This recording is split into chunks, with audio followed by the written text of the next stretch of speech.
तुलसीदास जी कहते हैं ये पांच रत्न जिसके पास में होते हैं वो जिंदगी में कभी दुख को नहीं पाता। पहला,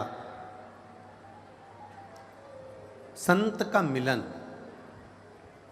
गुरु का मिलन, संत का मिलन, तपस्वी का मिलन, कोई भगवान का अविरल भक्त हो उसका मिलन।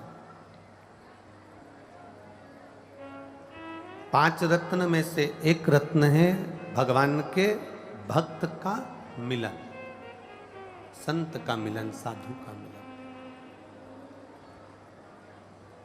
और 5 रत्न में दूसरा रत्न है भगवान की कथा। चाहे तुम राम जी की कथा सुनो, चाहे तुम शिव जी की कथा सुनो, चाहे तुम कृष्ण की कथा सुनो, अगर आप भगवान की कथा में रमे हुए हो, शिव कथा में रमे हुए हो, तो समझ लेना 5 रत्न में से एक रत्न आपके पास में है, हरि की कथा, प्रभु की कथा, भगवान की कथा। एक रत्न तुम्हारे पास है। थोड़ा प्रेशर बढ़ा। 5 रत्न में से दूसरा जो रत्न है वो है हरि कथा, प्रभु की कथा। और शिव महापुराण की कथा कहती है तीसरे नंबर का जो रत्न है वो है दया करना। एक करुणा करना, दया करना। दया ये नहीं कि परिवार वालों पर कर रहे हो तो बाहर वाले पर ना करो, बाहर वाले पर कर रहे हो तो परिवार वाले पर ना करो, ऐसा नहीं है। दया ये नहीं देखी जाती कि ये घर का है कि बाहर का है। दया तो दया होती है, करुणा तो करुणा होती है। 5 रत्न में से ये तीसरा रत्न है दया।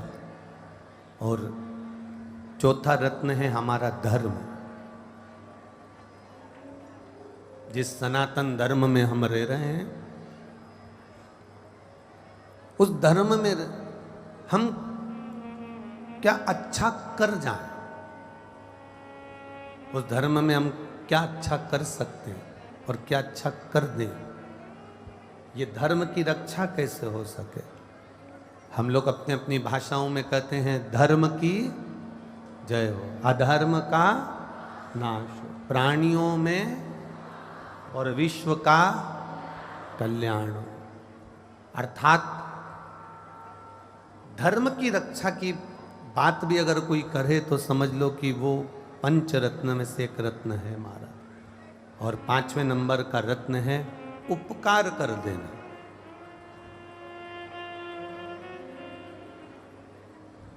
किसी पर कुछ उपकार कर दिया, एहसान कर दिया, कोई उनका कार्य कर दिया, किसी को आपने कुछ अच्छा कर दिया, उसके बाद में ये मत सोचना कि ये हमारे लिए कुछ करेगा। आप किसी को पानी पिला दो, आप किसी को भोजन करा दो, तो भोजन कराने के बाद में तुम ये विचार मत करना कि हम जब इसके घर जाएंगे तो ये हमको भोजन कराएगा, हम जब इसके घर जाएंगे तो हमको पानी पिलाएगा। ना ना ना, आप तो अपना कर्म करते चलो, अपने कार्य में तल्लीन बनते चलो, आगे उसकी मर्जी है वो आपको कहाँ ले जाकर छोड़ता है। 5 रत्न में तुलसीदास जी लिखते हैं 5वें नंबर का रत्न है उपकार कर देना। और उपकार कर कर, किसी का कार्य कर कर, उपकार कर कर छोड़ देना कि अब आगे उसकी मर्जी, आगे उसका मन, आगे उसकी मर्जी है। ये उपकार करने के बाद में छोड़ दिया।